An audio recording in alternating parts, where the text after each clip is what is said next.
Hey Brian, I laugh out loud because I think it's funny that you think I'm going to know how to do this.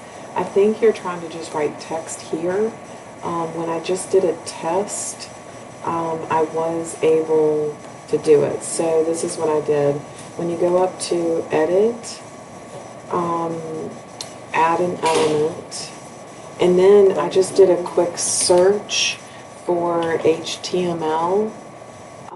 Basic HTML looks like works. I actually did this advanced one a minute ago, and that's how I got that on the bottom.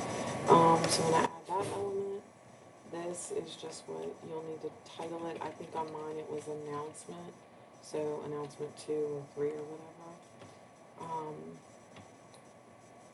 Here is sample text. Okay, and then I just scrolled all the way down to save. And it pushes it all the way to the bottom. You can move these wherever you want it. Save the elements. And then if I scroll all the way to the top and view it, let's see. And then at the bottom, there is your sample text. Hope that helps.